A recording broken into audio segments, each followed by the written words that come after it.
মাননীয় বিরোধী দলীয় চিফ হুইপ জনাব মোহাম্মদ মুজিবুল হক, আপনি একটি প্রশ্ন করতে পারেন। মাননীয় স্পিকার, আপনার মাধ্যমে মাননীয় মন্ত্রী মহোদয়কে আমি ধন্যবাদ জানাচ্ছি। আমার পাশে যিনি বসেন জনাব হাফিজউদ্দিন, তিনি আমাকে বললেন যে মাননীয় প্রতিমন্ত্রী খুবই যে কোনো বিষয়ে মাননীয় এমপি সাহেব যদি কোনো চিঠি দেন, ডিও দেন, কুইক রেসপন্স করেন। আমি আশা করি যে যেহেতু উনি ওই সমস্ত বিষয়ে বিশেষ করে যারা আমাদের কিশোরগঞ্জে অনেক এমপি সাহেবরা আপনাকে ডিও দিয়েছে এবং অনেকগুলি কাজও আপনি হাওড়া এলাকায় আরম্ভ করেছেন।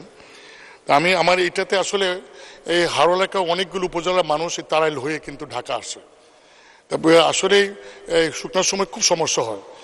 অন্তত পক্ষে এই 17 কিলোমিটার এটা খুব বেশি মানে আপনার ব্যয় হবে না। আমি আমার এলাকার জনগণ আজকে যে আপনি বলছেন, আমার এলাকার কিন্তু মানুষ আপনার বক্তব্য শুনছে, মাননীয় প্রধানমন্ত্রী আছেন। আমি আপনার কাছ থেকে কুইক রেসপন্সটা চাই, যাতে আগামী মৌসুমে অন্তত কাজটি ধরা যায়, তার জন্য আপনি একটু উদ্যোগ নেবেন, এটা আমার অনুরোধ। ধন্যবাদ মাননীয় স্পিকার। ধন্যবাদ। মাননীয় প্রতিমন্ত্রী। আপনাকে ধন্যবাদ। আসলে আজকে এই বিষয়টা নিয়ে সকালবেলাও আমি আলোচনা করেছি আমার ইঞ্জিনিয়ারের সঙ্গে।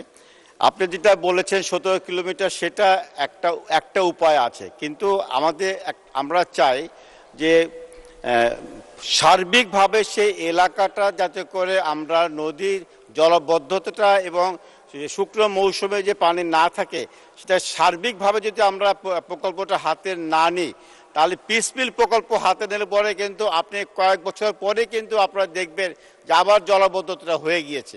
তো আমাদের এই ফিজিবিলিটি স্টাডি রিপোর্টটা আসলে পরে আমরা সার্বিকভাবে প্রকল্পটা আমরা হাতে নেব। আমি আপনাকে আশ্বস্ত করতে চাই, আমি এই কাজ শুরু করে দেওয়ার পরে আপনার এলাকাতে আমি যাব, কাজ চলমান অবস্থা আপনার এলাকায় যাব এবং সম্পূর্ণ হওয়ার পরেও আপনার এলাকাতে যে আমরা কাজটা উদ্বোধন করব। আপনাকে আমি আশ্বস্ত করতে চাই, আপনি আমার উপর আস্থা রাখতে পারেন। ধন্যবাদ মাননীয় স্পিকার।